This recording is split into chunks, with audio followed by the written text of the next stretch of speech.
My name is Heidi Pressline, and I'm the Director of Practicum Education.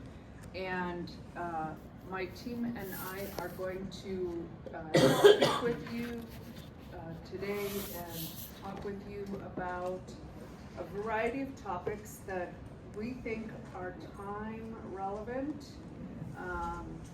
and to help you be ready to go into the next month, evaluating your student, preparing for the mid-evaluation that is due on the 5th of December, and to give you a heads up on what to consider and what to think about as you go into evaluating them.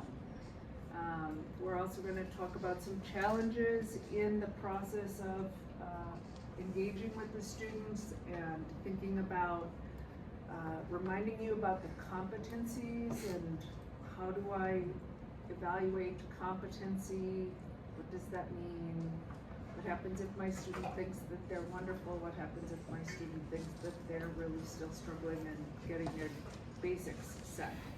So this is a bit of our agenda, and these are the amazing people that I get to work with. Katie, you met as you came in. Kelly is in the back, waving. Rosetta is here, recording for us. Deb is in the back, waving. Myself and Michelle Helmer. We all have slightly different roles on the team and carry different responsibilities on the team, but super excited. Maybe these people are your student's practicum coordinator. Maybe you know Rosetta through email only. And this year I'm not teaching practicum and just doing special projects and coordinating the program. One of the special projects that we're working on is that we have just developed an online MSW program, and that has been a bit of a nightmare to develop and has been a work of art over some time. And it is now been approved by our school. It is at the approval place at the college. And when the college gets done approving it, it will go to the Board of Regents. And if they approve it in their December-January meeting, we will then begin to start to advertise it, which will be a process to think about possibly having a cohort start for fall. And so we're not looking to do a large cohort, and we're actually only looking to do clinical mental health students in the first cohort. So we're very targeted, very focused, and they're setting a cap at 50 students. I'd be happy if there's 25 personally, but we're gonna see what happens. And I'm a little anxious about the whole idea because it is an asynchronous program. If you're not familiar with synchronous and asynchronous, asynchronous means that they get to do it at their own time. They don't have to be face-to-face with us. And so for me as a practicum coordinator, it's pretty darn scary to think about that. How are we going to manage and regulate asynchronous? And you all might have experience that I don't have as supervising students who are engaged in online programming. But it's going to be new to us, and we're excited to see how it works. Any questions about our team? We're a small group, so I'm going to let you introduce yourselves and tell us where you're from. Would you be willing to start us off? Absolutely. I'm Brian Happenstall. I'm at Minneapolis College. Excellent. I'm Kelly Wazell. I'm with Hennepin County Children's. Welcome. I'm Derek Gotti at Portland Mental Health Clinic. I'm with campus. Sarah Barrett. I'm with Ramsey County Crisis Stabilization and Crisis Hotline. Sarah Vogelpohl. I'm a school-based therapist with Kansas Health. Madison Kistner. I work at Hennepin County in ICWA Child Protection. Denise Shannon. I'm a social worker, oncology social worker and therapist at Regents Cancer Center, St. Paul. I'm I'm Kayla Ellsby, and I am at Vanda Counseling. Grace Nelson, I'm an office-based therapist at Relate Counseling Center. I'm Erin Hannon, I'm on campus. I'm Andrew Keel with Edina Public Schools. Phil Rooney with Raceville Public Schools. Rebecca Anderson Sly at Purdue Academy, and this will be my last year. I'm going to retire. Well, thank you for having multiple students. Yeah. Oh, and then Julie Hall at Hennepin County. Thank you. Awesome. Well, we are open to this being an interactive experience. We're a small enough group that we can do some introductions. We have this activity set up for you to introduce yourself and share a strength and a challenge in your practicum to date. And so maybe in a small group of 3, 4, or 5, whatever is convenient for you, we'd love to have you share, and then to have a spokesperson who is willing to share out a couple of that as summative. What are some of the strengths of things that are happening? What did you hear your peers say about the positive things, the strengths of having a student, being in your role? You know, we talked about having some really fabulous, smart, and talented students who are showing a lot of big growth and promise already. Nice. That's good. Anybody else have a strength that they want to share? We were fortunate to have go-getters that are like willing to roll with the punches. So, That's a good thing. Excellent. Any strengths from your group? I think one of the strengths and one that it kind of is a challenge as well is kind of what we were talking about is like there was the theme of kind of like that differing personalities that we have multiple interns or just interns in the past, and so both the strength and the challenge to sort of like some that you have to sort of get out of their shells and some that you have to sort of reel in a little bit. Yes, you do. Definitely. How about the challenge? Oh, you want to do another strength? I'm just gonna add strength. I was just thinking about it. Yeah. I would say like the student I'm working with right now, I think has a really, really lovely ability to say, I don't know, like to recognize their limits and like be willing to just say it. Yeah. Which I've had students in the past where that's been a bit harder, so I just have been noticing that this year. That's been really Nice. lovely. Nice. And we've done some empowering to say, don't fake it, right? It's okay to not know. It's okay to ask to be taught. It's okay to learn. But going in without the strength of knowledge behind you, you can do harm. And so I'm glad to hear that that's coming out. Any others? Yeah. Any other strengths that we want to identify? How about challenges? What's the summative of your challenges? What are you seeing? I can share.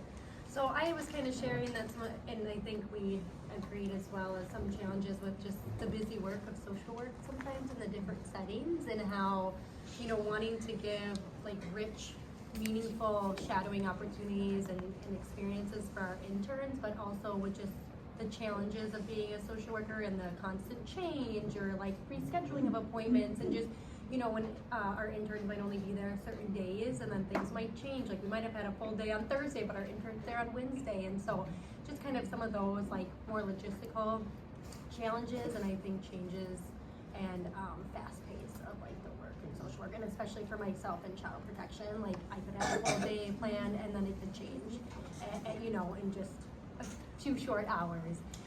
And so that's been a big challenge. Other challenges?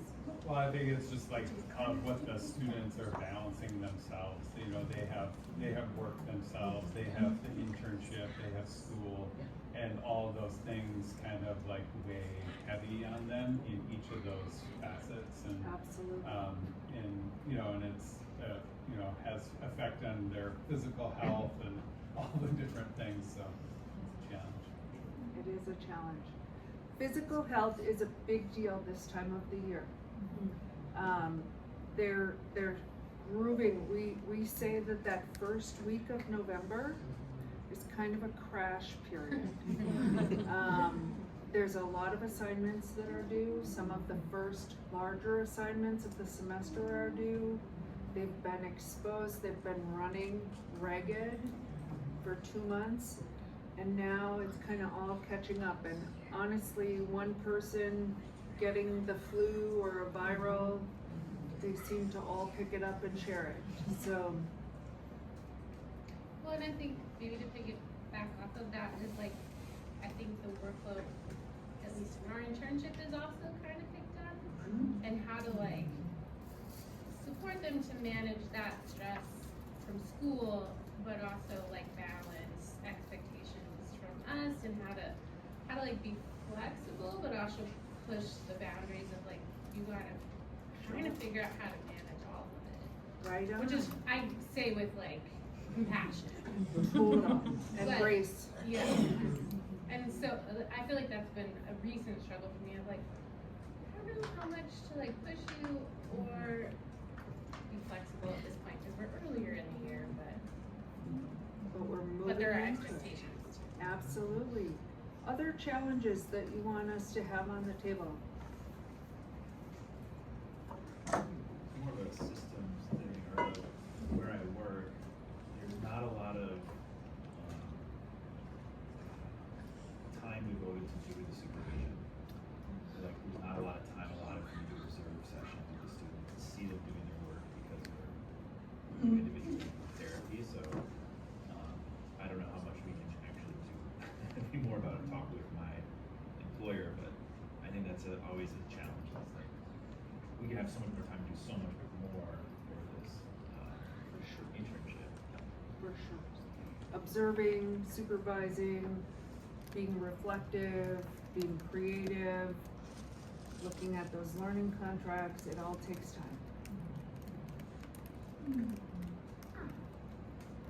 Anybody, anything else before I move on? We see the strengths in the struggle as well, the strengths in the challenge. Mentioning the health, from here until the end of the semester, there's a lot of challenge. The imposter syndrome gets a little bit strong.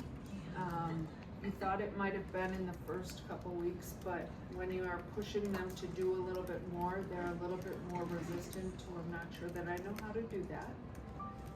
And so you might hear that even more.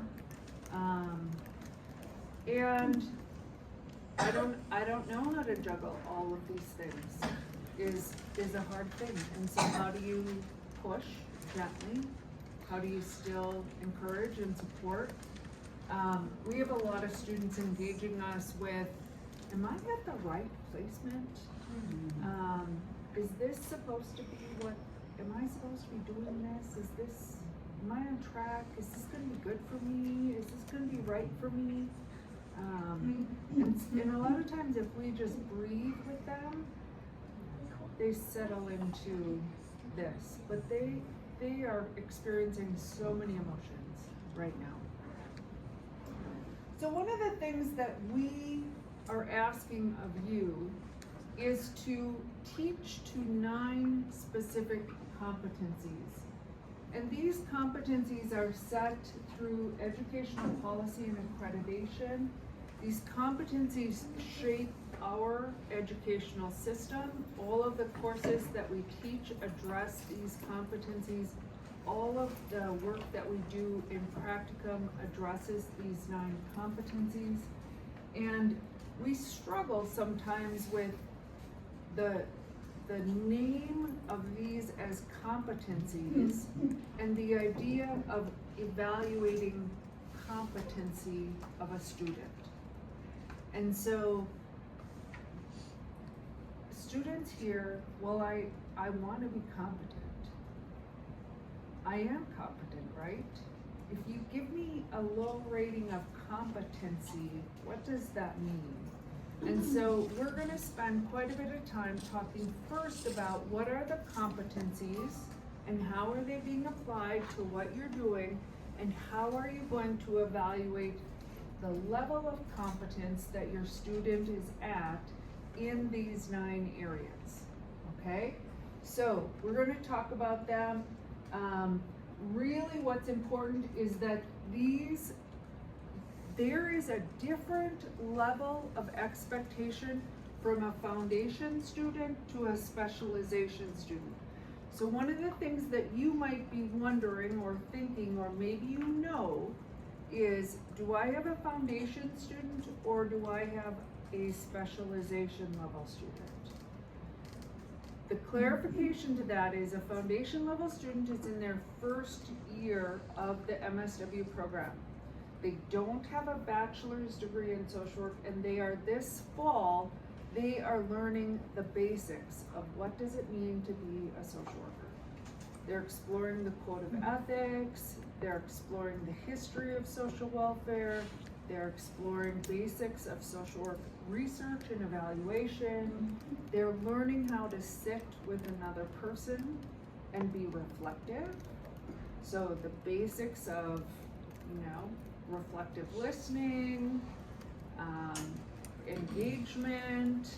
They're learning how to assess things. Assessment very broadly. Are their needs being met? What stage of development are they at? Where are things going? Are things okay? What's normative and what is not normative? They're beginning to learn those things. They're exploring what it means to engage in an organization or a larger system. These are not students who you want engaging in clinical practice. They have never opened the DSM, right?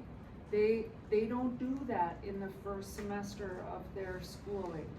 And so it's alarming to us if a student in their foundation year tells us that their goal is to be a therapist, and by the end of the semester they're gonna, be running CBT groups and DBT groups, and we go, oh hell no. We're not doing that, right? These are newbies, foundation level. They are learning how to think like a social worker. Many of them, if they are clinical students, are going to open the DSM for the first time by the end of January, right? They are just gonna start to get into their clinical work, if that's what it is. They're gonna get into policy related to their discipline within social work, whether it's health, disability, and aging, whether it's families and children, whether it's community practice, whether it is health, mental health. They are going to just start to do that in the spring, okay? So it's really important, if you have a foundation level student, that they're looking to you for guidance. They're looking to you, they're gonna emulate the way that you practice.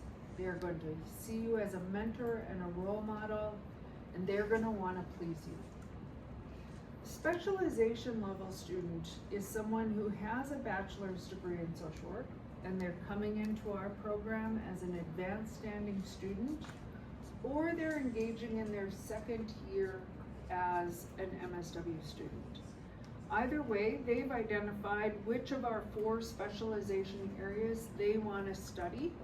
They've identified a practicum placement that aligns with the curriculum that they're studying, and they're there with you planning and preparing to become the provider of the service.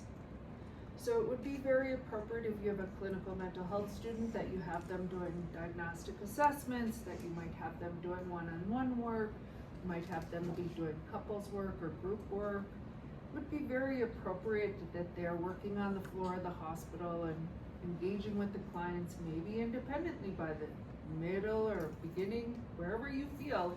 Again, you assessing what are they capable of doing, how much are they capable of doing, how is that working for them. Very different experiences from a foundation student to a specialization level student.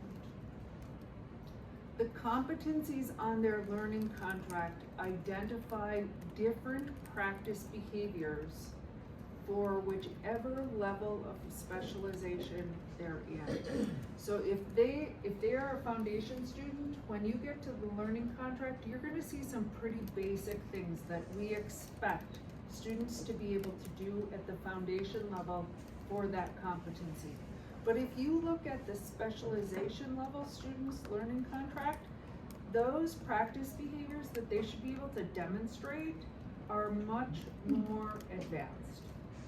And then the student is also creating goals around each of those 9 competencies, and they're supposed to be created specifically for them, what they want to learn as it relates to those 9 competencies. So what we're going to do is we are going to take a quick look at these competencies. You've seen them before. There's no big surprises here. This is our first year utilizing the 22 competencies. They shift every 7 years. Last time we were on the 2015, now we're on the 2022. We're talking about the 2029 already, which is fascinating and mind-blowing because we've just implemented here. Competency 1, talking about engaging and demonstrating ethical and professional behavior. This is some of what you've said about, are they still showing up? Are they showing up and they're prepared to start working? Are they showing up and they first need to debrief with you and they drop all of their crap in your lap so that they can focus on something else? How do you help them to show up professionally and engage ethically? How do you talk with them about dilemmas? How do they talk with you about dilemmas? How do you help them make that problem-solving process? Are they utilizing data accurately and appropriately within your organization? Are they treating people with respect? Are they confronting issues head on, or are they working around things? What are other things that you see your student thinking about as you look at ethical and professional behaviors? One of the things we talked about in my group is note taking and like how are they writing their case notes. And I have 2 students this year and both of them just did their first diagnostic assessments and kind of like taking a step back and being like, okay, this is the first one they did. It does not have to look as good as yours yet. But also then telling them like you need more information here, but then we have conversations about like when we're working with groups who may be targeted or oppressed right now, how are we not putting that detail in there and finding the balance between enough detail and being vague to keep people safe? Excellent, excellent. So teaching them that professional knowledge, discernment, really important. Other ways that professionalism or ethical behavior is showing up for you? I think like, and this is hard, but figuring out like the nuanced boundaries, sort of, and I'm thinking specifically like we're school-based, but not a part of the school. And it's really, it seems clear until you're in it, and then it becomes unclear. And so just like figuring out what information we can share, what information we can't share, like Love it. Navigating releases of information, navigating who you can be consultative with, whose information, whether you can share information with a parent or not. sorry to interrupt. No, please. So I was gonna say, even if you have a release, that doesn't mean that we share everything. Like, Right the levels on. of like sharing, I think, are really hard. I mean, even I sometimes am like, can I share this? Can I not share this? I don't really like. Should I, should I Yeah. not? Yeah. Yeah, great, great. Other examples of professionalism? Any concerns around professionalism that are coming up?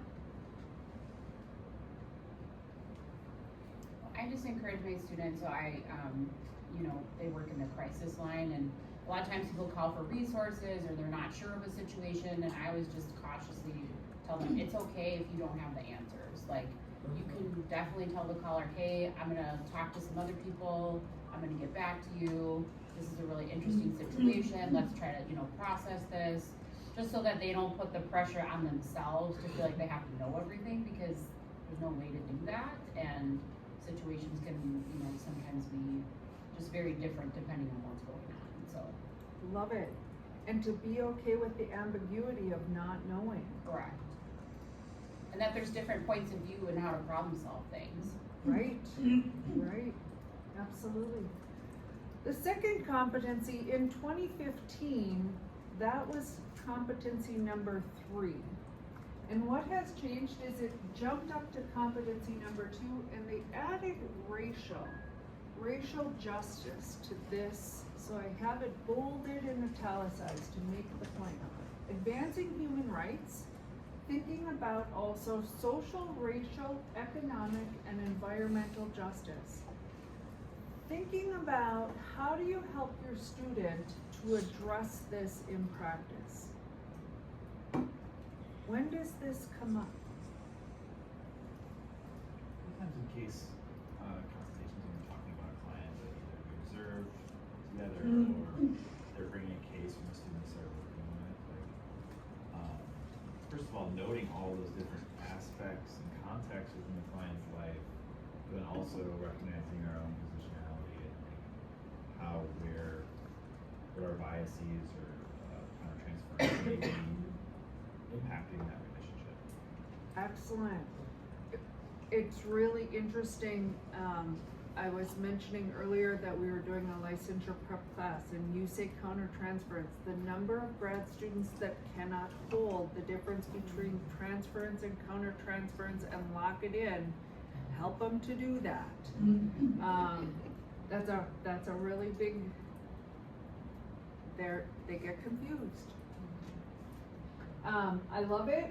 How are you addressing environmental justice in your organization? How do you help clients to look at or see environmental justice?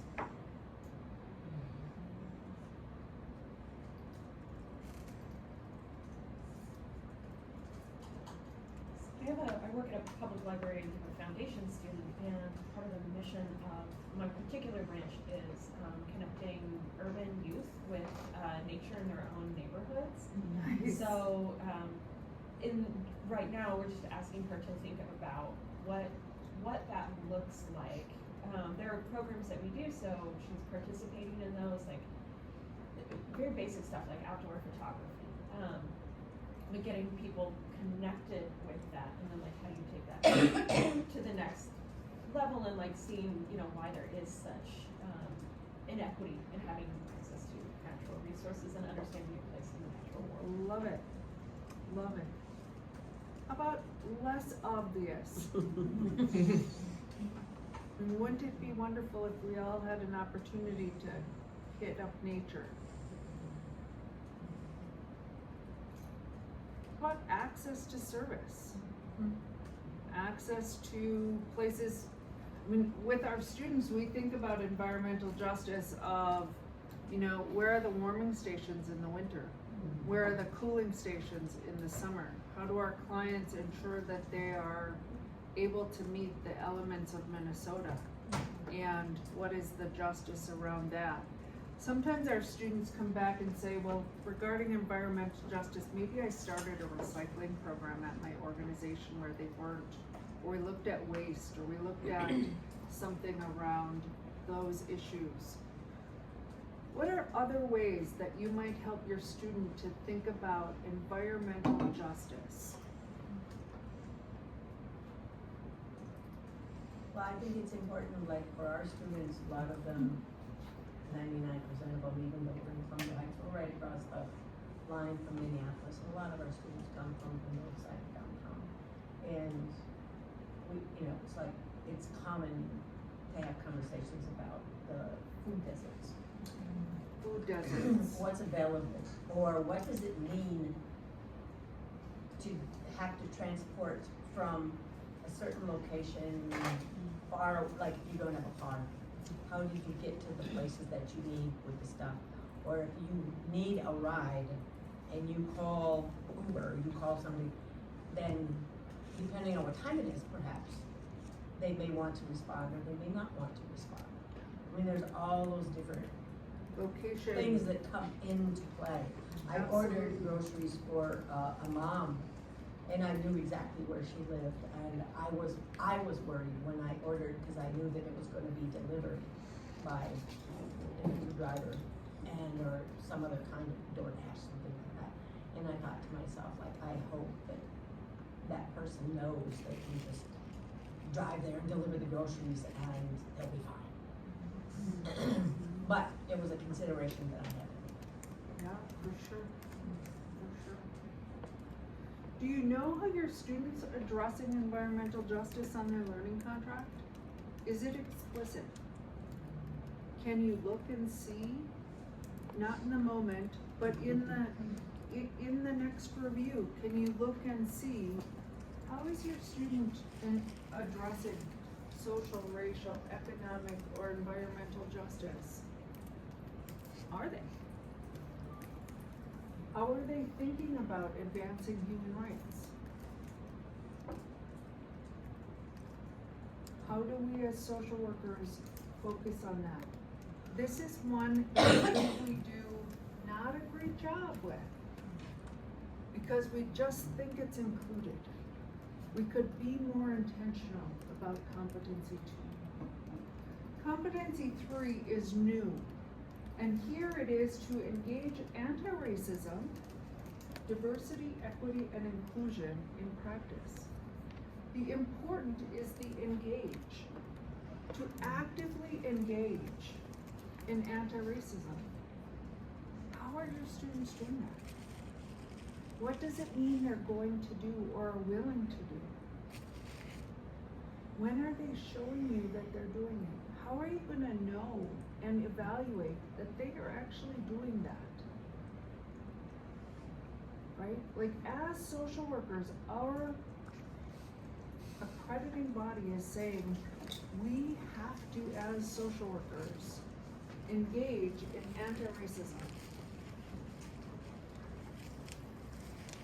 The government doesn't want us to do that.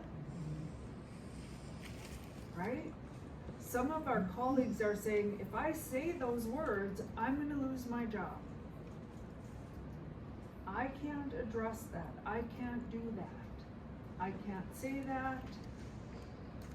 In social work, we're called to say it. We're called to push it, we're called to call it in, we're called to call it out, we're called to protest it. What are the ways that you're helping your student to navigate that the country is saying no, or the country is saying hell yes, and you're making space for that? We have a couple students who are pretty uncomfortable, from religious, from political views. They don't feel comfortable in our program because we are pushing conversations around this. They might be at your placement. They might be engaging with you. You know, being able to model, role model, talk about how do we make space for the client who has absolutely different views than your own.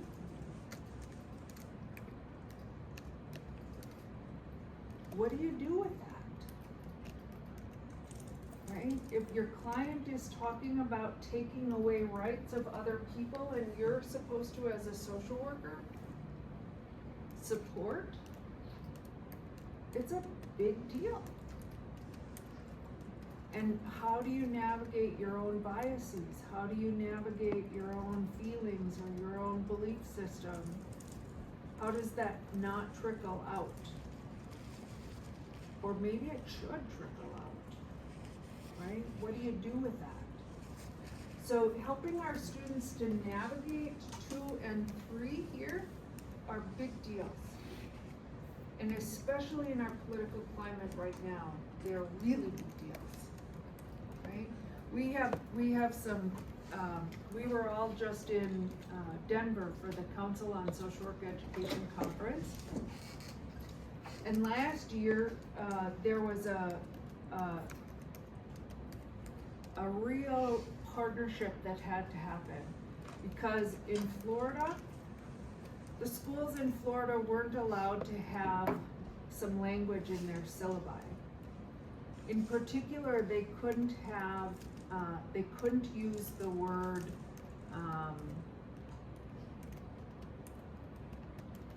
critical.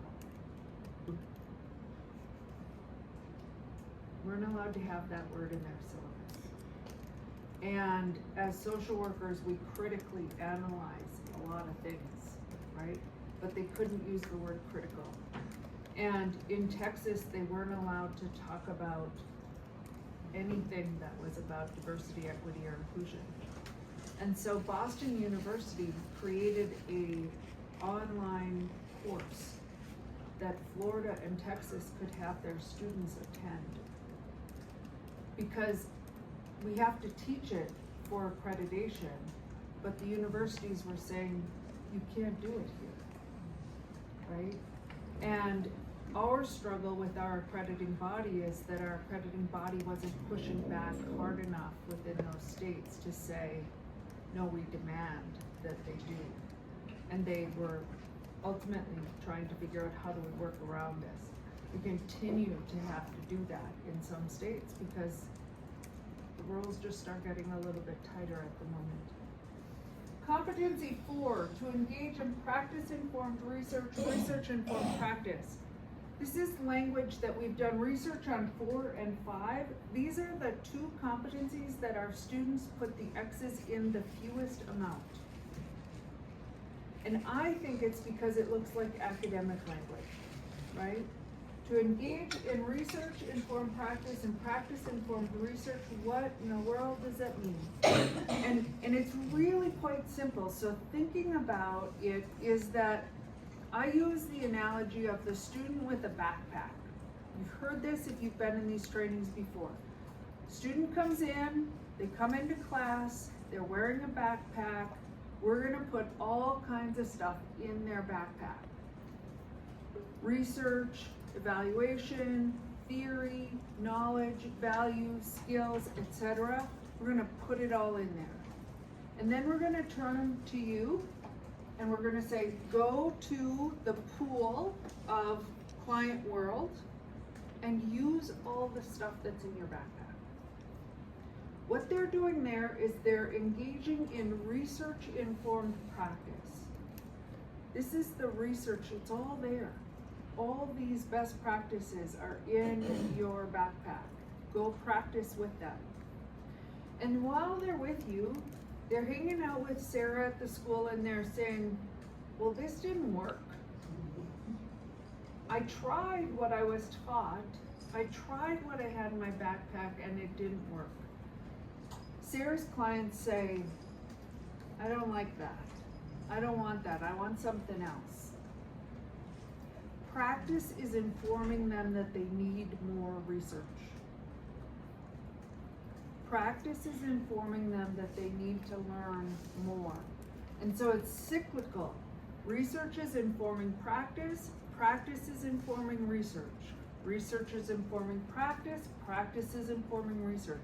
What do they do when they have a client situation where it didn't work? What do you want them to do? If they're uncomfortable, if the deliverable didn't go the way that you would have expected, you come back to consultation. You come back to supervision. You bring it back to the classroom and you say, hey, professor, I tried what we talked about, it didn't work. You go to Google, you look up more resources, you find what you need.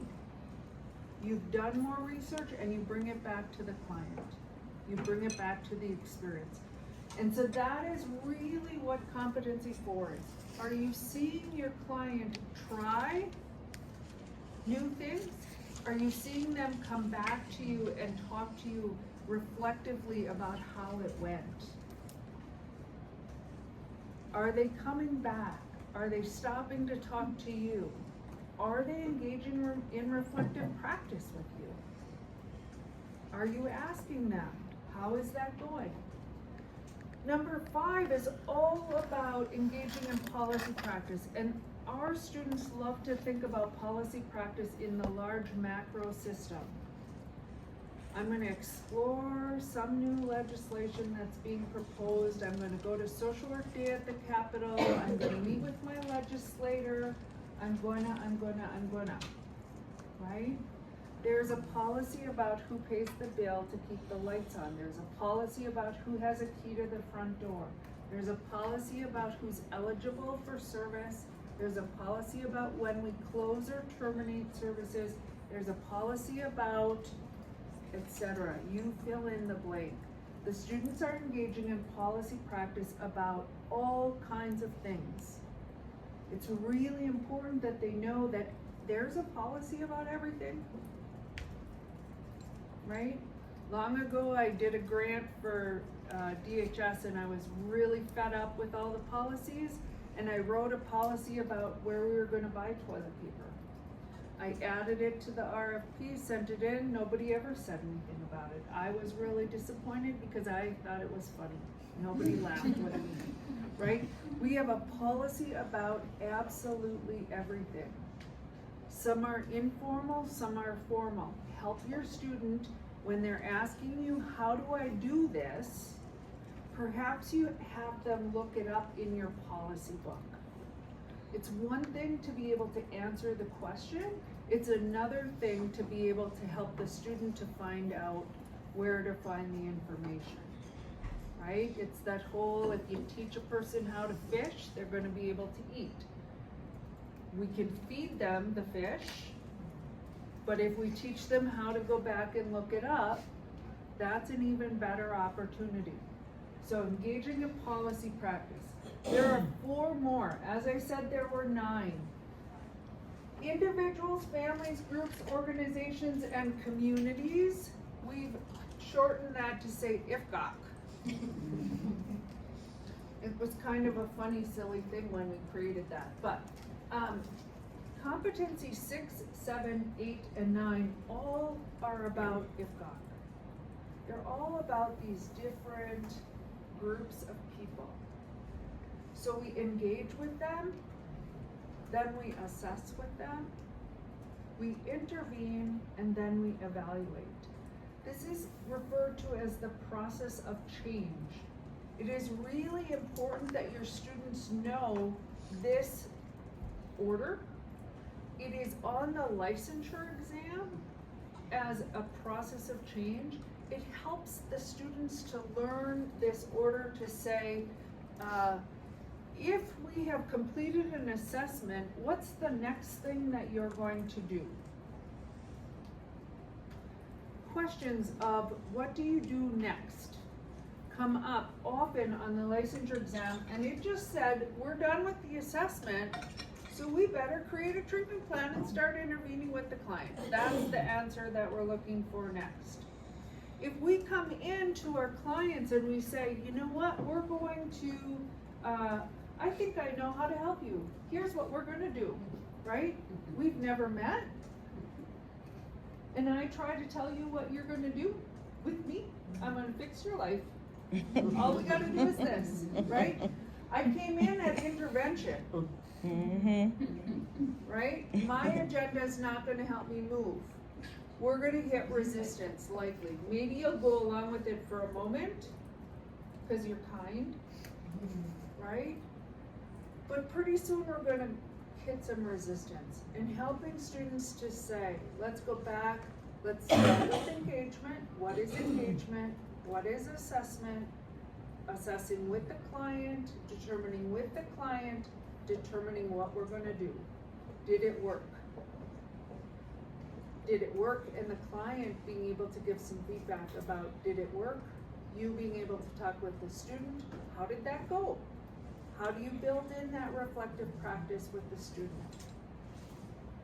Talking about that. Any questions about those 9 competencies? Those apply. We have close to 200 students in practicum right now. They apply to every single site. It's the coolest thing about social work, is that if you can do these 9 things and apply them, you can work in any of those 200 sites. You can learn the procedurals of those sites, but my goodness, we give them a ticket to wherever they want to go if they can accomplish these 9 things and really lock it in. it's a framework for movement.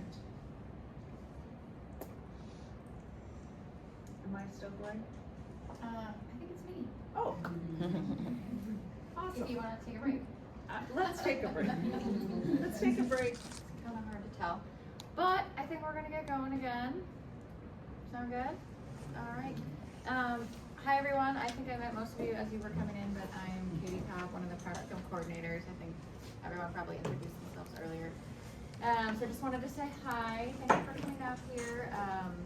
You can think of this maybe as sort of like a reverse site visit, right? Like you get to come out and see where the students are doing their work at school. I know many of you are alums, so you're familiar with their space, but still, it's fun, right? Fun to see what's changed or what's new, or maybe you're not familiar with it, and now you get to see and picture your student in their environment, right? It's very important. So thank you. This is just a review slide for you. We talked a fair amount about supervision at our first training. But at this point in the semester, should kind of be where things are at, right? Your student is getting weekly supervision, okay? That's a good chunk of 1 hour sit down time. Your student is recording it in their supervision log in IPT, a fun new form we have for you this year, which you have to sign off on. Your expectations for supervision are clear and explicit with your student. At this point in the year, everything should be moving fairly smoothly. Your student has had adequate onboarding and training. Generally speaking, at this point, students are moving out of the onboarding training phase, moving to shadowing, potentially doing independent work, right? You and your student have had adequate time to develop a relationship. This part is really important to carry you through the year, right? If you don't feel like you really know your student yet, that might be a problem. And be sure to take into account your learning style, your students' learning style, how they relate, how they work together. We have the learning style inventory to help facilitate this conversation, and that's usually done at the beginning of the semester. So hopefully you found that useful. I know students find it useful to bring, at least to have something to talk to you about, especially like brand new 80-10 students. They're like, I have no idea how supervision works, but I have this thing I need to talk to you about, and that can be a helpful tool, right? To structure that conversation and move forward. So this is just review, right? All things that should be happening and happening well, I would assume at this point. So we are gonna get more into evaluation and feedback from today. From great supervision comes great feedback, right? That's what we wanna have happening. So we're gonna talk about how you evaluate your student. And the tool that we use for this is the learning contract. So we're gonna get into evaluation, feedback, what that looks like on the learning contract. That being said, any feedback that you put into the learning contract ideally is not new to the student, right? So you should be covering this kind of stuff in supervision as well. So we're gonna talk about why quality feedback is important, how you measure competency using the scale in the learning contract, how do you track progress, and to whom do you seek input. So we're gonna cover these areas.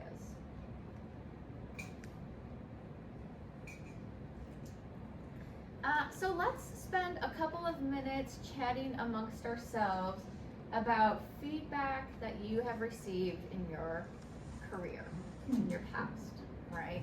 So we'll spend maybe about 10 minutes thinking about how you have received feedback in previous experiences. Was it good feedback, and why? Was it bad feedback? Have you ever gotten feedback, right? Just thinking, kind of pair up amongst yourselves. We'll spend probably about 10 minutes kind of talking about your previous feedback experiences. And then we'll do a little report out, so we'll ask a couple of groups to share kind of what they talked about. All right, let's share our wisdom, right? Got a couple of small groups, a big, large group over here. So I love that we're mixing it up, doing things a little bit differently. How have you received feedback? So Let's start with some good examples. Some best practices, things you've really appreciated about receiving feedback. Oh, did we have a? Maybe not from this group then. Any good examples that we have to share? I had a situation when I was like, Thanks, we've loved your question. Yeah. early in my career where I was working in a school-based setting and I was with some messy divorced parents and the mom was playing games and accidentally pulled me into one of her games and I didn't realize it and then dad was mad at me. Understandable. And I went to my supervisor and was like, I think I messed up. And she's like, yep, yeah, you did. But here's how you can fix it. And we talked through it and practiced what I could say on a phone call and things like that. And it was really helpful to get that direct feedback and also not leave me at like, yep, you messed up, figure it out. Like actually giving me direction. And then this year, similar thing happened. And I then knew like how to handle a situation and it worked out really well. And so it was nice to have that experience of like, I can own that I made a mistake and it's not the end of the world and it's not the end of this therapeutic relationship and we can have corrective reparative experiences. So the direct feedback and like the good relationship with my supervisor too, that I could go to her and say, help. It was really nice. Yeah, that's important. Yeah, back. Our group back here were all in schools. Kind of our general consensus was the principal doesn't really know what we do. I've worked in a gazillion schools and I've never had a principal that really knew the job. Loved social workers, but didn't know the job. But it's always, I've had a couple of principals that were very supportive. Number one, they knew what they didn't know, and they accepted that. But they always made me feel empowered to, if I had a question, to ask the question, and they were gonna think that I was stupid and I should have already known. Right. And that they would come when they had a question of what they didn't know, and they were very understanding about what they didn't know. So it made us feel more like we were a team. Yeah. Instead of they were my boss. In fact, there's sometimes with the little kid I work with, pre-K, kindergarten and first grade, and sometimes with the kids, they're always surprised when I point out the principal and say, you know, she's my boss. And they're like, what? And of course, she's 20 years younger than I am. So it's always a little bit strange kids. But it's just that it's supportive feedback. Yeah. That is really easy to receive, and it makes it much easier not to go defensive. And be able to listen to what they're, openly to whatever they're saying about how something was done and maybe it could be done differently or something like that. Yeah, sounds like it was collaborative, right? Very And you much were open to learning from each other and really leaning into that. Yeah. Well, and sometimes since they don't really know what I do, if I've screwed up, I can say, this is, something happened and I did this, but I think I should have done that. And I don't get the feeling that they're going to sit back and say, when her job evaluation comes up, I'm gonna put that right there in red letters, So you can come and bounce ideas off of them. Also, it sounds like one of you need to be the principal now. They never know. None of us would ever. We don't want to. Also smart enough to know that. We have to help and respect them. Oh, and you're leave smart them. enough, They you're can smart keep their enough. job. Maybe someone else will. Any other, We talked about, I guess, collaboratively, but Yeah. like, sometimes how when you know you're gonna have a formal sort of feedback, like having, sounded like a couple of us have had supervisors who like you do sort of some like self-reflection feedback, and maybe even provide that to your supervisor, which then they add on to or agree or disagree or whatever, but kind of, in some ways it was reminding me of the contract. Yeah. Like where they have a chance to sort of reflect on their progress and then we do, and then we do for them as well. And Yeah. a collaboration. Right, right. A similar process, for sure. The learning contract is very formal in that regard, but you're having conversations to get there, right? And those are sort of the informal processes, yeah. What about negative experiences with feedback? Not so great. Things did come as a surprise on a evaluation. Yeah. Or that the only feedback you get is on the evaluation rather than throughout the whatever evaluation period you're talking about. Sure, sure, yeah. I also like appreciate feedback. Like sometimes when you don't like get anything, if that makes sense, that it doesn't feel like you can like grow or improve your practice, or you know, there's Yeah. always something to learn. So I think sometimes if you're not either getting direct feedback or getting some feedback, yeah, just it doesn't feel like you're learning from that opportunity sometimes too. Yeah, that kind of hits to the not good, not bad, just kind of like meh. You know, and they're like, student is doing well. Cool. Yeah. What does that mean? Right? Like, how am I doing well? Or a student could use some improvement in this area. Sure. Like, what am I gonna do with that information, right? So it's just sort of like a lackluster type of feedback. That's not really good or bad. Yep, that hits on that area. Anything else to share with the group that we think is valuable? I think I've always worked in secondary settings, Yeah. like medical settings Yeah. particularly, and so oftentimes been evaluated in my practice by, let's say, nursing, somebody who's got a nursing background. So is my leader, but I'm not getting the really clinical and maybe like a real good awareness. I mean, they're usually like, oh, what would we do without you? Like, and you're like, thanks. I mean, Sure. pay me more. Just kidding. Uh-huh. It just is like, it's like Yeah. falls flat, and so I think we were talking about like where you seek good clinical feedback is maybe in peers or Yep. or maybe continuing on in supervision groups that you've had going on for licensure, but continuing on.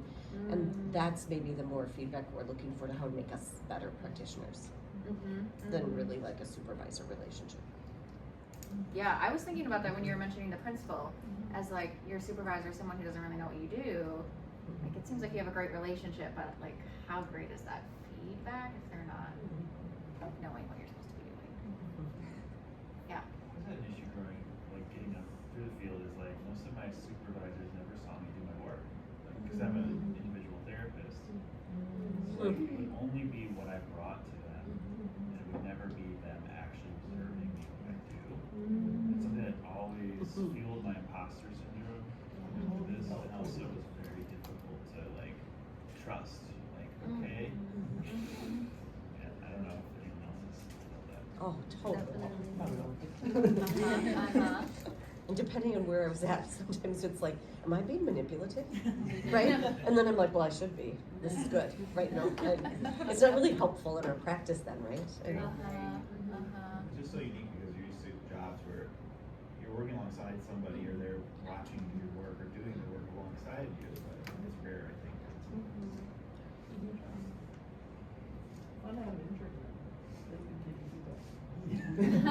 feedback. Yeah. Yeah, one more in the back. Probably my worst experience was because when you work in a school, they come through and they do their evaluation of you 3 times a year. You get one in the fall, one in January, and one in March. And I did fine in the fall, I did fine in January. I had no reason to expect that it would be any different in March. But what I didn't know was that the program I was working with was going to be moved into another building with another small program. The principal I had was the principal of both. She very rarely was in our building because the other building was a behavior-based program. And what you should be thinking now is consolidation. And so I went in for my final evaluation not expecting anything different than it had always been. This woman had never bought me anything. And because I know how the forms look and they're really long. You look at the back and it says, would rehire next year, you know, whatever. And I immediately looked at the back and it said, would not rehire next year, which of course has a huge impact on my future. So I was kind of stunned as I listened, and then I was angry. And so when it came to one of the reasons that she was really critical of my job was because as a social worker in this alternative program, when students had classes at Hennepin Tech, they would be gone. But the student had to have a full schedule at school. So there were students who left early to go to jobs, there were students who left early to go to the tech for classes. So those students typically would have those hours when they're not in the building on in one of my classes, because I was giving classes. And when it came time to, for my evaluation, my thing when I had to answer that, because you give your feedback before you get together, was like, the question is something like, how did you make sure that all of the students in your class or on your class roster received all the information that you presented? And I wrote, that was impossible, because it was. Because these students never showed. They were never expected to show. And so when the evaluation part of it, she said, well, how do you do that? And I said, I explained, you can't. I explained how it happened and why it happened, and I knew she knew. And she goes, well, I said, how would you have done it? And she said, well, you needed to think of something. To this day, I don't know what that magic is, okay? I have not figured that out. But anyway, so that was just a thing, and it really did have an impact on my future. And then the other thing was, I was somebody who'd been tenured before this job, so if I was hired back the next year, then I would be tenured in that particular school district. And I was expensive, because I had many years of experience, so people look at the bottom line, and she liked that other social worker who was somebody who, for whatever reason, I know that she liked her. And that was her way to get rid of me from the problem. Who does she go with to? So just understand, when you are being evaluated, unfortunately, there's oftentimes a lot of things behind that evaluation that may have nothing to do with you. But then I had to work for the next 2 months, knowing that I was being let go, but I still had to come and do my best for all the kids and the people that I worked with who told me I was the best social worker they ever had. So it was kind of a crazy making situation, actually. Like mentally, I paid a really high price for that one. Yeah, thank you for sharing. A lot of good points coming from that story, and all of your stories too. And when you try to flip it and think about it from the perspective of the student receiving feedback, right? We don't want them to be surprised. We want to make sure that the expectations on the form are clear, right? And that your expectations, like that you understand the form too, right? Because that's something that I heard from you, is that the form, the way it was filled out was not correct. Like you should have done it a different way, right? Supposedly. But how are you to know that? And so making sure all these things are clear for our students is really important. And clear for you too, right? So I think our conversation really showed why quality feedback is important. Students cannot grow in their practice without feedback. A couple of you mentioned, I'd really like to receive some feedback, right? That's something. Students feel the same, especially because they're growing and learning, and they're trying to figure out how to be good social workers. They can't really do that without your feedback. Students can take their learning contract with them, either into their next placement or out into professional practice. This might not be something that you're considering, right? That the students can take a copy of this and go elsewhere, right? So your comments, your feedback, or lack thereof will be on that learning contract, and other professionals out there might see it. Students can take that and go to their next placement and say, I can do this and this and this, and this is what my supervisor said about me. Or their future employment, right, as a way of talking about things. Practicum instructors, in partnership with the faculty liaison, which is us, are responsible for assessing that students can practice competently, right? So we look at your feedback, we take that into account on what we know about the student, what we've experienced, and make sure that things are going well. And your evaluation of your student may be indicative of the learning or need for learning of your student, right? Especially this midterm evaluation. It's a really good time to check in, see how things are going. Do we need more in certain areas or less in others, right? To kind of figure out where to go from here. Okay. Let's talk about the learning contract. Kelly's coming up, I believe, to do that. So I'm trying really hard not to trip over all the cords. All right. So one quick plea before we talk about the learning contract. We need your help to help our students be accountable for finishing their forms, signing off on their forms, tracking their forms, entering their hours, and we can't do that if y'all don't sign your stuff. You should be meeting with your student weekly, right, or every other week for supervision. Make sure that part of that is checking in on their hours. What often happens is we get towards the end of the semester, and if students are weeks behind, you can't necessarily feel comfortable signing off on those hours, knowing what your student was doing, how they were spending their time, right? So make sure that you're talking to them often about the hours that they're working. If they have to do a timesheet for your agency, either to get paid or just that's how you do it, that's great. And also, they need to make sure those hours are going into IPT. Some of our students may have things that are going to give them extra hours that you won't necessarily see in the practicum. They are doing an interdepartmental, interprofessional activity called Better Together. That is several hours of curriculum, probably 5 or 6, that they're working on at their second years, and the first years have about 3 hours that they're doing with that. We also give them credit for orientation, and we give them credit for the workshop that we did with them in September to help write goals. So you may have been copied on an email in the past week saying, if your student does not complete their learning contract, they will need to cease activities in their practicum until it's completed. Oh, that's so harsh, right?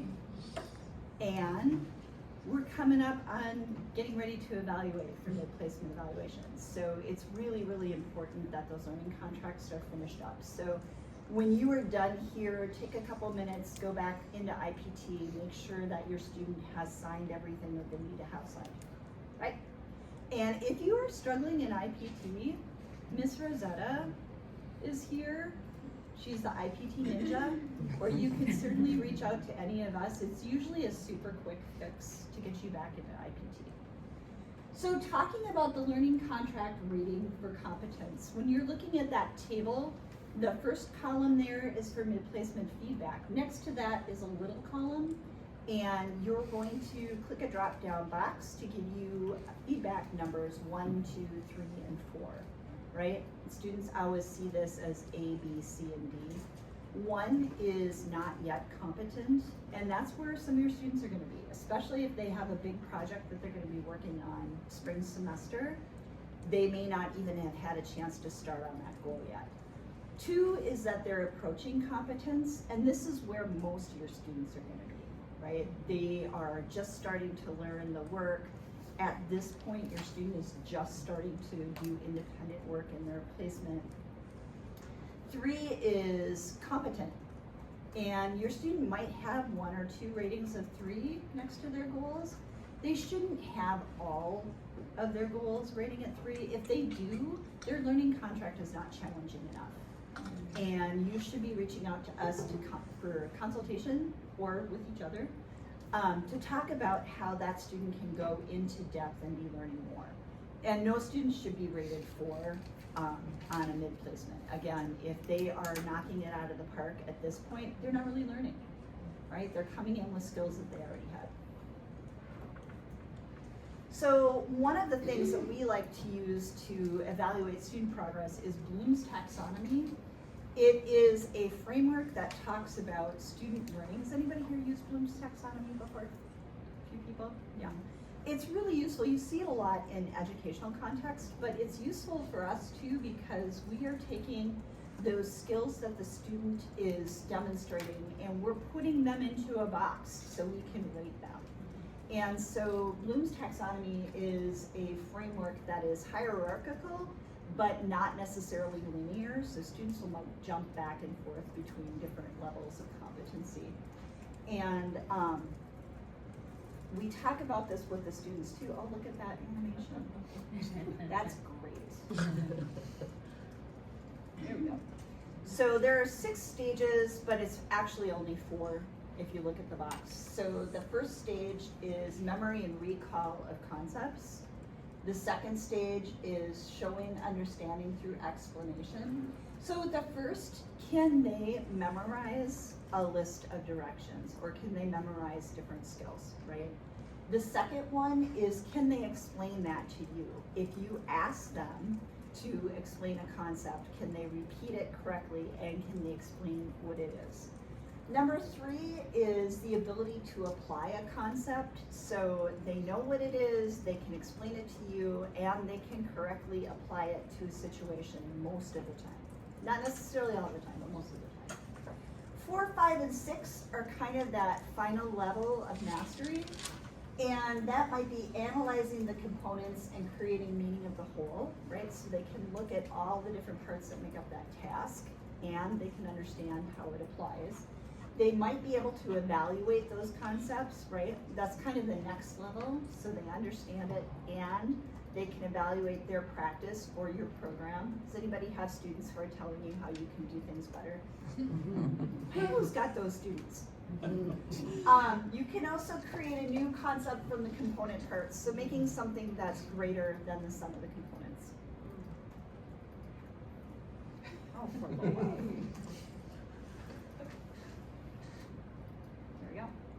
So when we look at Bloom's taxonomy and the learning contract, that we have those competency ratings, 1, 2, 3, and 4. 1 is not yet competent, so that would be kind of equivalent to level 1, right, where the student can kind of give you the basic outline. And number 2 is really going to be where they are able to explain those concepts to you. All right. Competency 3 on your learning contract is really going to be Bloom's taxonomy level 3, right? Where they can start applying those concepts to the work that they're doing. You can ask them, how would you interact with this client, patient, student? And they can give you an example of how they would do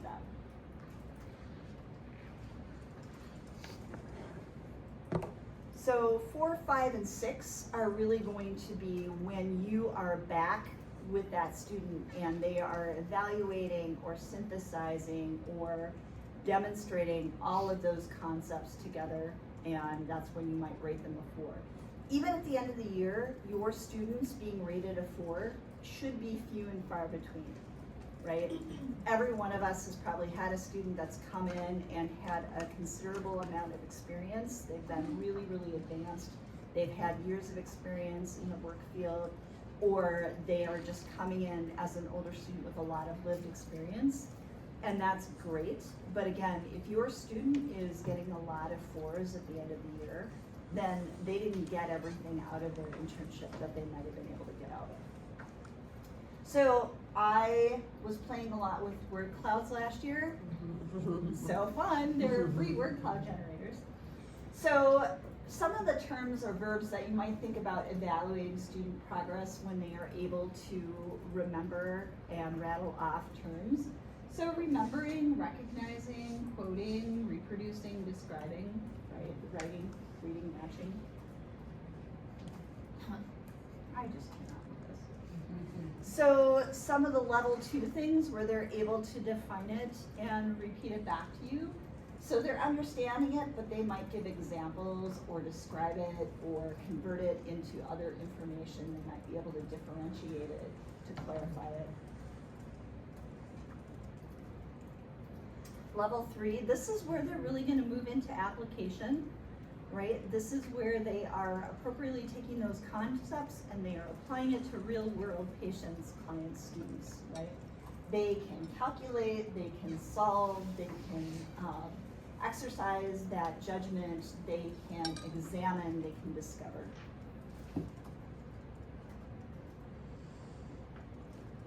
So levels 4, 5, and 6, or where you're looking at competency rating of 4, this is where we're really seeing that next level work. So they're analyzing, they're distinguishing, they're differentiating, they are correlating. They are evaluating, right? Estimating, discriminating, comparing, contrasting. And finally, they're creating. They are taking the concepts and the information that you have been sharing with them, and they are creating something new. Often this is where they are summing up their program at the end of the year. If you have them do a project at your internship, this is where they have the thing, right? Where they put together a resource list. Or one of our students last year did a training on secondary traumatic stress. She was working in a host setting, and so she put together information for the attorneys in that agency around secondary traumatic stress and actually did a training for them. I know, right? Pretty cool. You can ask your students to do cool stuff like that, right? It's nice for them to have a project that they can do when it's slow. Nobody wants their student to be sitting in a practicum doing homework or reading, although sometimes that might be great. The student just needs a little downtime. But you can have your student come up with some ideas about ways that they might demonstrate their learning in the program. So things like budgeting or reorganizing or facilitating. One of the things that I love to see on learning contracts is when a student takes advantage of the opportunities in the agency. So if your student, if you are in a small nonprofit, wow, get that student in to see someone who has a responsibility for the budget. Talk about intake. How do clients get in the door? What are the barriers to accessing services, right? If you're in a big agency, like a hospital or a big mental health organization, have that student talk to somebody who's a clinical supervisor, right? Have them talk to other professionals, talk about sustainability, right? There's a lot of ways to get your student out into the environment and in the placement a little bit deeper. So we're going to do a little bit of practice. I know we're having you guys talk to each other. We're social workers, put the social in social work. So let's practice creating quality feedback. So let's get a group of 4 to 5 and choose someone to report back. Create a short evaluation of one of your students' goals without identifying information of the student. Consider the developmental stage of the student. Create specific relevant feedback for one goal or more if you have time. And report back to the large group with the highlights of your evaluation. So a good example of something that might work is a student's goal is by the end of my internship, I will be able to independently create a diagnostic assessment that meets my agency's requirements and my practicum instructor's expectations, right? That's a really good example of a nice specific goal. Or it might be by the mid-placement evaluation, I will be able to independently do a functional assessment, right? So if you want to take maybe, how much did we say? I think we said 15 minutes. Let's do 20 minutes. So if you want to go ahead and find your people, and then we will report back in. And part of it has to be with practicing in the time that we find ourselves right now. Right? It's really, really hard. It's hard for you, it's hard for our students. Strength-based is really, really important. Other thoughts? We do have the supervision log, and I think Heidi will talk about that a little bit later, but that is a tool for you and your students, and if you are a task supervisor or your task supervisor is not here, for you all to be coordinating supervision with your student. And so it's a pretty flexible document, but one of the things that we were finding is that students were not getting dedicated supervision time. Not from any of you guys, but it's like those other practicum instructors. But yeah, we wanted to make sure that students were really truly getting that 1 hour a week of dedicated supervision time, because it's really, really important. Any questions about any of this? Good conversation. Awesome, Possum. All right, we are going to move on and talk about our stage 3 internship and some of the things that students may be confronting. Katie Cobb. Yes.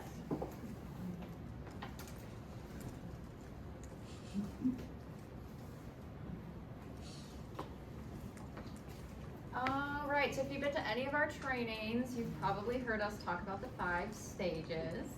It's my favorite thing, other than the learning contract.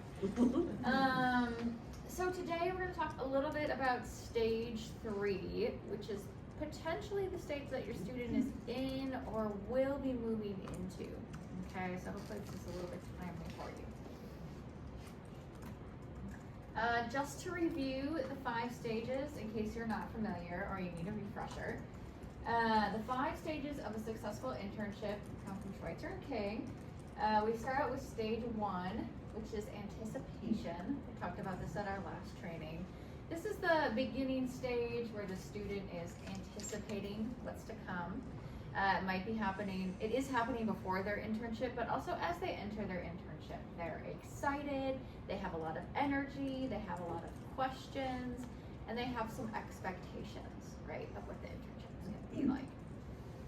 They will then move into the disillusionment stage. We talked about this a little bit at our last training as well. This is potentially the stage that your student is in right now or will be kind of in that zone. The disillusionment stage pops up where your student, there's a mismatch or a disconnect between what your student was expecting and what is actually happening, right?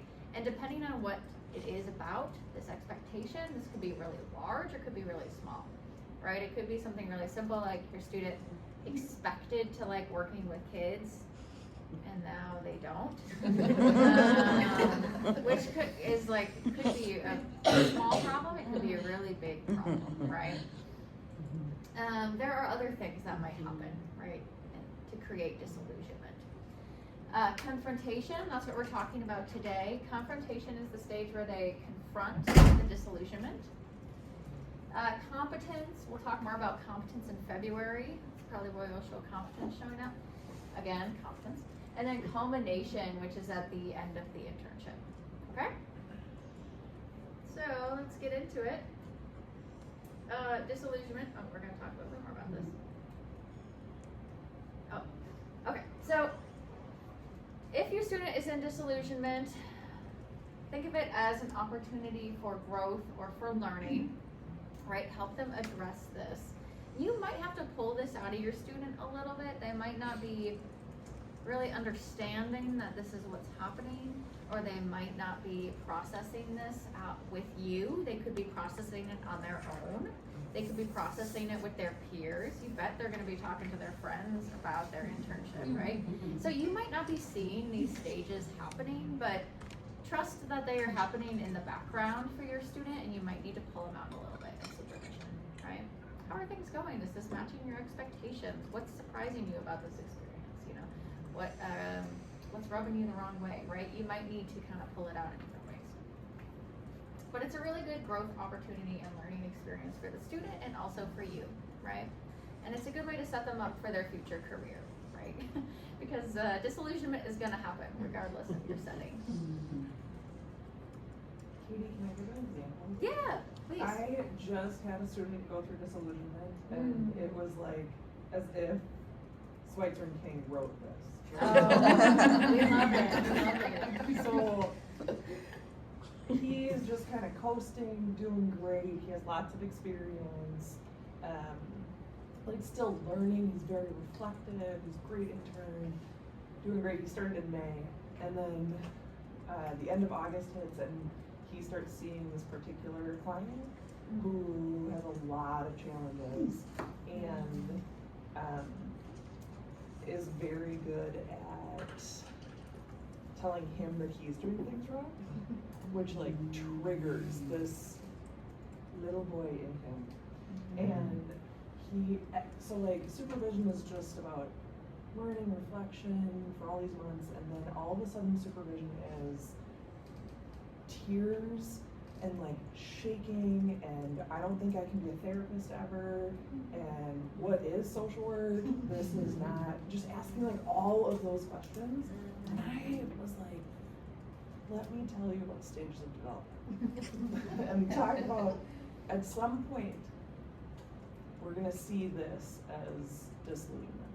And it took 6 sessions with this particular person, and then like he shifted a lot of things, used supervision really well. We did some confrontation and stuff, which we'll get into, but he was like, KP, you said that this was gonna happen. And I was like, I mean, I read a book, dude. I went to these trainings, and he told me it was gonna happen. And I did, yeah. But that's what showed up, like lots of, I don't think social work is right for me. I'm not gonna be able to do this ever. Like real deep questions. Yeah. So you might not be able to see it, or it might be like in your face. Yeah. And if you don't know what to look for, you might just think, oh, my student's unhappy, or this isn't going well, or, you know, we're not connecting for some reason now, and I'm not sure what it is. Right, but that's disillusionment showing up, and it looks different kind of for every student and every situation, but we expect it, it's normal, it's part of the process, right? We just have to work through it and confront it. So, stage 3, confrontation, aka the conflict or challenge stage. Now, confrontation is really important because if students don't have a chance to address their fears by proving themselves, they gradually will walk away from the same fears instead of having overcome them, right? So you can think about this as future development. And I'm sure we can all think of points in our career or maybe our personal lives where we kind of avoided something or we pushed it under the rug. Especially here in Minnesota, we might be kind of anti-confrontation or conflict. We're just like, oh, we'll just deal with that later, or if we don't talk about it, it'll go away. That doesn't happen, right? And so I'm sure we can all think of examples of where we didn't have a chance to confront something, address something, it came up later, right? It always does. So if we think about this for our students, this is really important for them to have a chance to do in an internship pre-professional setting. Not that they're not gonna have this come up later, but it's a good practice, right? So how might this show up, right? They are confronting fears around making mistakes. They might be feeling paralyzed, kind of not sure what to do, sort of overwhelmed. They might want to run away or not participate. They might be avoidant. They might not be showing up, or maybe they're showing up late, they're making excuses, they might be using their school work as an excuse, right? Oh, things are just really busy with school right now, I'm like, I can't deal, right? Or maybe there's something going on in their personal life that they're really troubled by or leaning into, so the excuses are gonna be showing up in a variety of ways potentially. And you might need to push the reflectors to do or push the doers to reflect. Okay, so this goes back to the learning style. We're all naturally drawn to either be doers or observers or reflectors. And so to address the confrontation that's happening, you might need to help your student kind of think about things in a different way or do things in a different way, right, in order to get through this stage.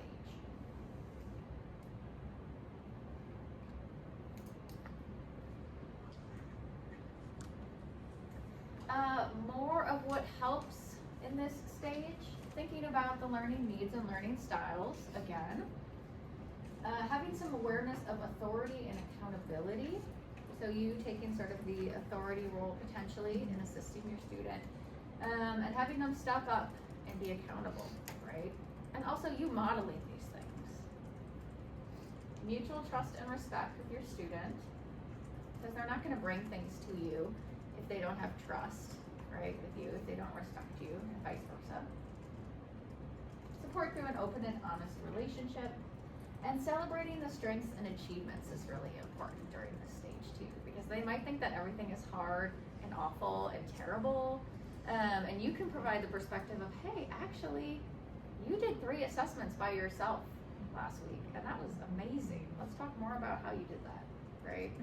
Where they're thinking, oh my gosh, those assessments went terrible, I didn't ask every question properly, I missed a couple of things and I had to call them back. Where you're saying, hey, actually, that's really normal, right? And you're learning. I still miss things too, right?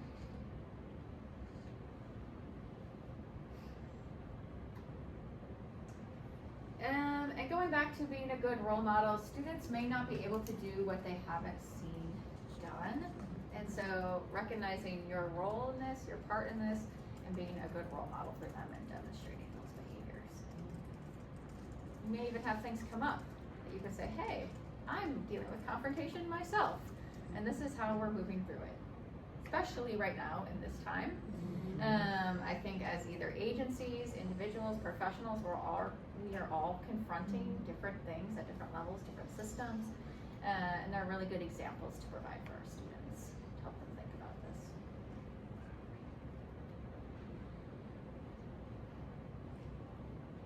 I think we're getting to the end. How long? Gonna run through this. Is this you? Okay. Any questions on confrontation before we move forward? Or examples? I liked your disillusionment example. Any examples or questions to share about confrontation?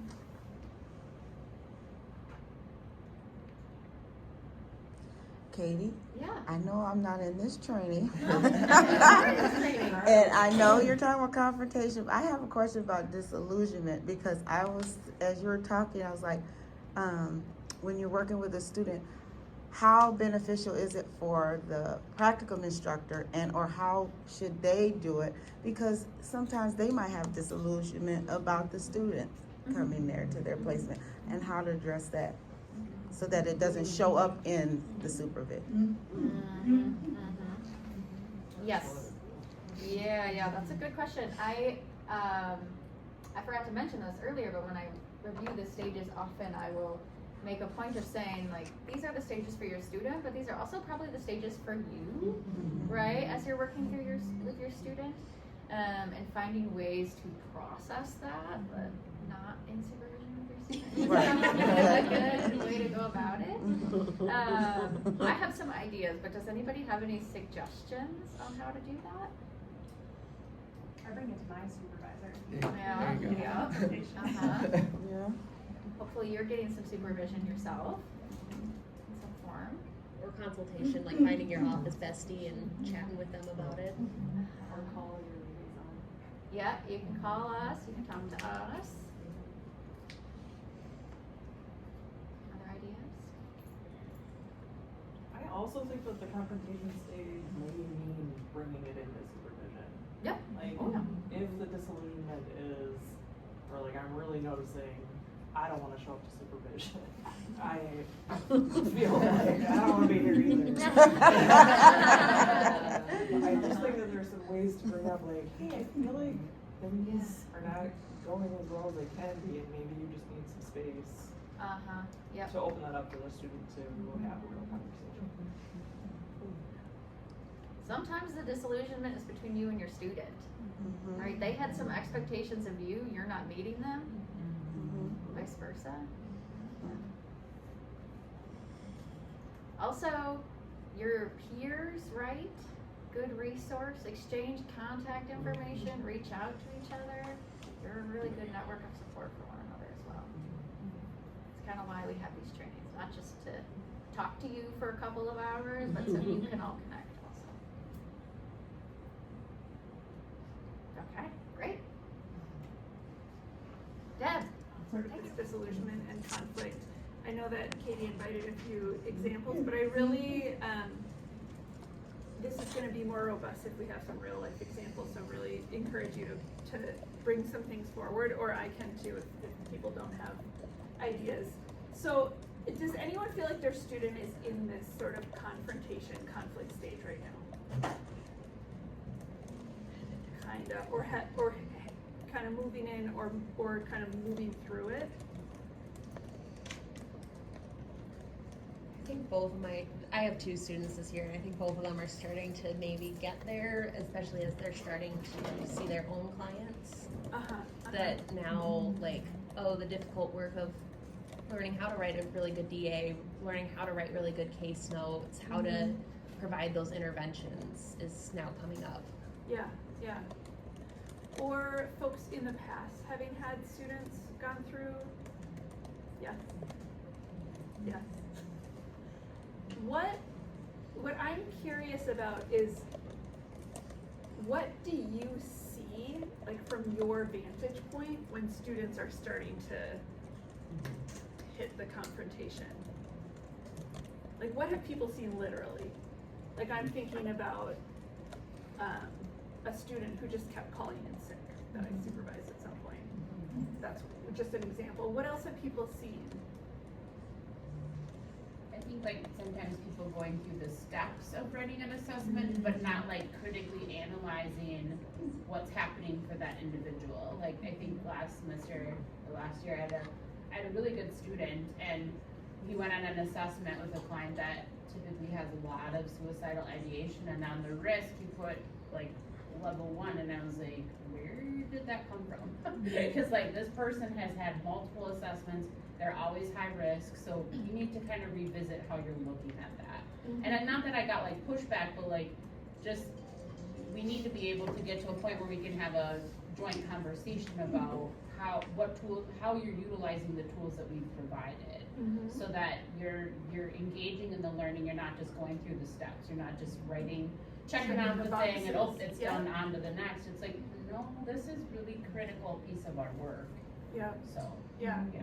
And when you're in that, like especially right now, as people have referred to all morning, when the students are in this sort of like juggling situation that they're in right now, the checking the boxes can be really prominent. Yeah.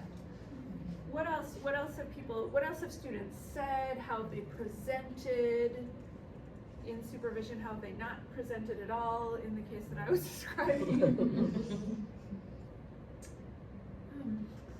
Maybe this is kind of saying what already has been said, but I think I've seen it in multiple interns, like just like a lack of confidence, but like kind of like getting down on themselves, like that, which I think can be like imposter syndrome, questioning, like kind of what the woman in the front said, like just questioning their ability to do stuff. I think it can be that.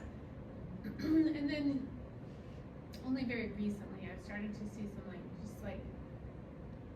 I'm not sure if it's a mismanagement of time or I don't know, just like maybe what you were kind of saying, like the juggling of like school. I've only really seen it in this past week, like the juggling of school and internship expectations kind of like conflicting, and figuring out my role, like how do I be, I think I said this before, but like flexible and supportive, but also holding them